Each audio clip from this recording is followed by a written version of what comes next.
Getting out of bed shouldn't feel like a negotiation with your own body, but for a lot of people over 60, it does. If you've ever sat on the edge of your mattress for a moment before standing, just to be sure your legs are ready. If you've ever reached for a countertop or a door frame without even thinking about it. If a bag of groceries feels heavier than it did 5 years ago. If you hesitate just slightly before stepping off a curb or onto gravel.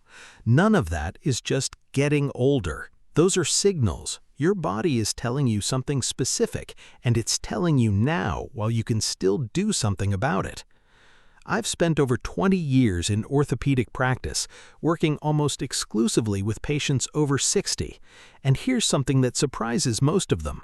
Walking, as good as it is for your heart, does almost nothing to protect you from the two things that actually take away independence in your 60s, 70s, and 80s: bone density loss and the slow breakdown of balance and stabilizing strength.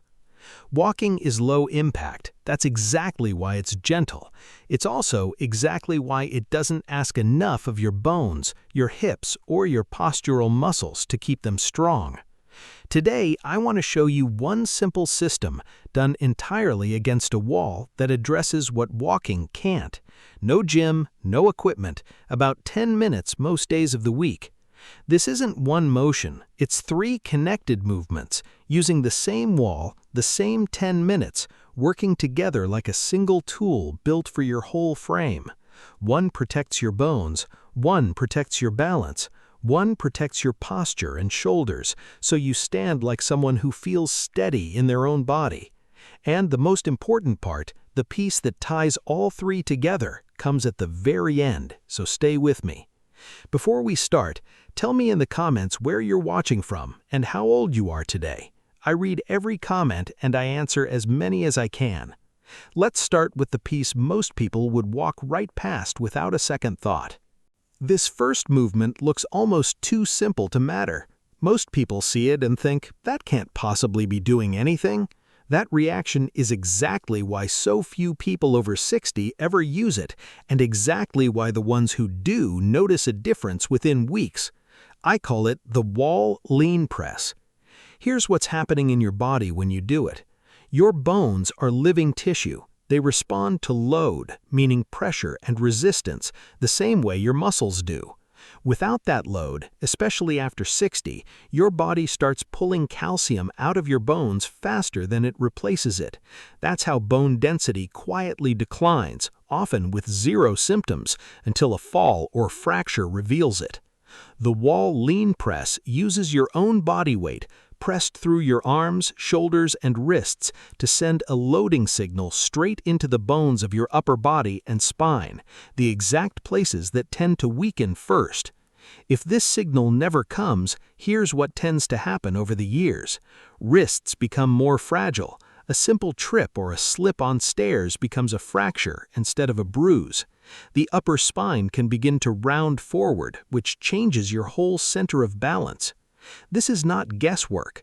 A landmark bone health study conducted through the Bone Clinic Research Group at the University of Queensland, published in the Journal of Bone and Mineral Research, put postmenopausal women through supervised progressive resistance and impact loading. The result was measurable increases in bone density at the spine and hip in a population that typically only loses density with age. The principle behind that study is the same principle behind this exercise. Controlled load, done consistently, tells your bones to stay strong. Here's exactly how to do it. Stand facing a wall about arm's length away. Place both palms flat against the wall at shoulder height, fingers pointing up, feet planted hip-width apart. Slowly bend your elbows and lean your body toward the wall, keeping your heels on the ground and your core gently engaged. Lower until your nose is a few inches from the wall, then press firmly back to your starting position. That's 1 repetition. Move slowly, 2 seconds down, 2 seconds up. Start with 8 to 10 repetitions, 1 set, 3 days a week. If your wrists feel strained, shift your hands slightly higher on the wall to reduce the angle. As this becomes easy, you have two ways to progress. Stand a little farther from the wall to increase the load, or add a second set. Some patients eventually move to an inclined surface, like a sturdy table edge, for even more resistance. This is one of the very first things I recommend to patients who are worried about fractures, because it works with almost no risk of injury itself. And there's something deeper here, too. When your bones are strong, you move through the world without that quiet background fear of falling. That's not just physical, that's confidence. That's independence protected at the source. If this kind of calm, practical guidance is useful to you, consider subscribing. This channel exists to give people over 60 real, grounded information, not fear, just support. Now, strong bones matter, but strong bones alone won't stop you from falling in the first place. There's a second system in your body, one most people over 60 haven't trained in decades, and it's the one most directly tied to whether a stumble becomes a story or an injury. This next movement addresses that gap directly. I call it the wall balance hold, and it targets something walking simply cannot reach: the fast, automatic muscle response your body needs when the ground shifts unexpectedly under you. Here's what's actually happening when you catch yourself from a stumble. It's not strength alone, it's speed. Specifically, it's how quickly the small stabilizing muscles around your ankles, hips, and core can fire and correct your position before gravity wins.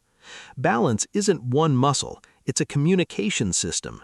Your inner ear, your eyes, and thousands of tiny nerve sensors in your feet and joints are constantly sending signals to your brain, and your brain is constantly sending back tiny automatic corrections.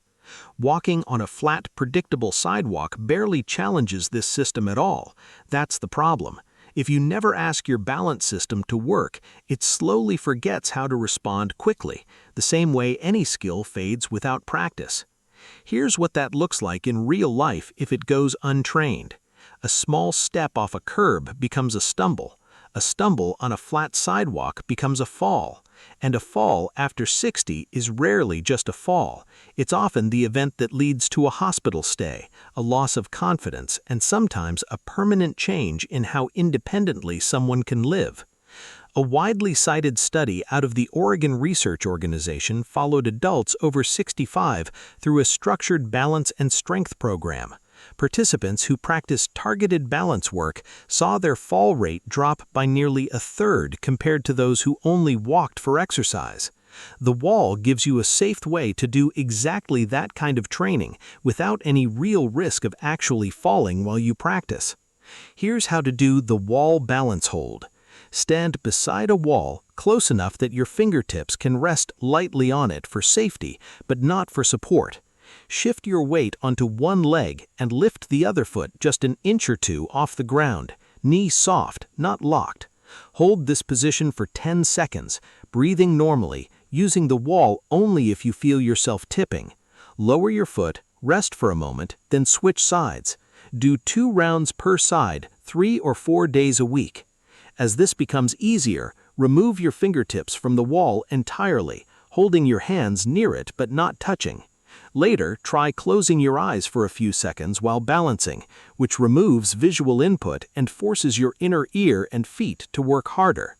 Always keep the wall within reach when you progress. Never take that safety net away completely. I recommend this to almost every patient I see who's had a recent stumble, even a minor one, because it retrains the exact system that failed in that moment. And what patients tell me afterward isn't just, "I feel steadier." It's, "I stopped being afraid of stairs. I stopped avoiding the grandkids' backyard because of the uneven grass." That fear leaving your body, that's the real win here. Strong bones, fast balance reflexes. There's still one piece missing, and it's the one almost nobody thinks to train at all.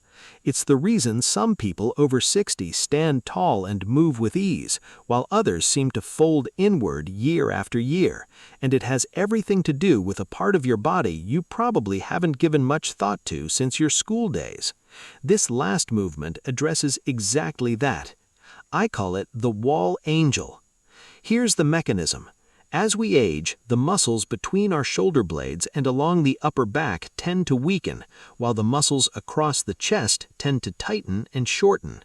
That imbalance pulls your shoulders forward and rounds your upper spine. It happens so slowly that most people don't notice until someone mentions how they're standing, or until they see themselves in a photograph and don't recognize their own posture. Left unaddressed, this rounding does more than change how you look. It restricts your breathing because a compressed chest cavity simply can't expand as fully. It shifts your center of gravity forward, which makes your balance system work harder just to keep you upright. And a curved upper spine has been linked in research to a meaningfully higher risk of falls, independent of strength or balance scores alone. A study from a physical therapy research group at the University of Pittsburgh tracked older adults doing consistent postural strengthening exercises, including wall-based scapular work, over several months. Participants showed measurable improvements in upper back extension and a reduction in forward head posture, changes that translated directly into easier, more confident movement in daily life. Here's how to do the wall angel.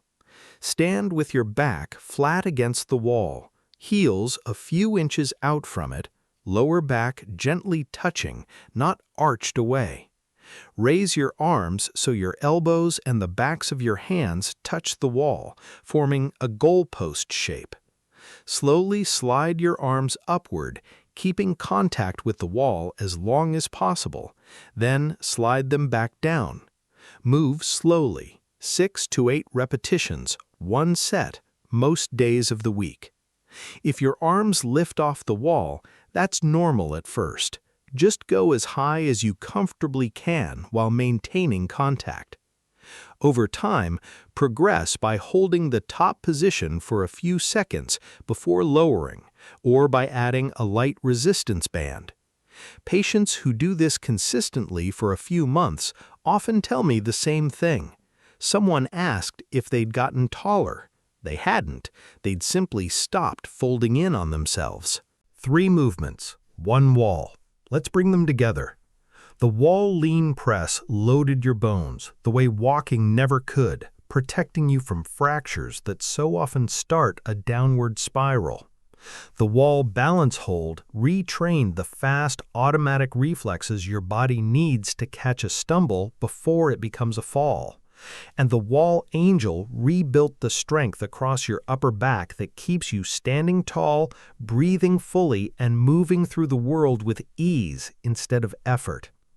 Here's the insight I promised you at the start, and it's the one thing I want you to remember above everything else. Falls, fractures, and that slow, creeping loss of independence are almost never caused by weakness alone. They're caused by a delay in your bones responding to stress, a delay in your muscles reacting to a shift in the ground, a delay in your posture supporting you the way it used to. Walking keeps your heart healthy, and that matters, but it doesn't close any of those gaps. These 3 movements do, because they speak directly to the systems walking never reaches. And here's what I want you to sit with. None of this requires a gym membership. None of it requires special equipment, a personal trainer, or an hour out of your day. It requires a wall you already have, 10 minutes you can find, and the willingness to show up for yourself a few times a week. Not intensity, just consistency. That's the part patients struggle to believe at first, and the part that changes everything once they do. So tell me, in the comments, which of these 3 movements are you going to try first? I read every single comment, and I want to know where you're starting. If this was helpful, consider subscribing. No pressure, no gimmicks, just steady, honest guidance for anyone who wants to keep moving through life on their own terms. You've spent 60, 70, maybe 80 years learning how capable your body can be. It's not too late to remind it. It's not too late to stand a little taller, catch yourself a little faster, and walk into the next years of your life steady, strong, and fully your own.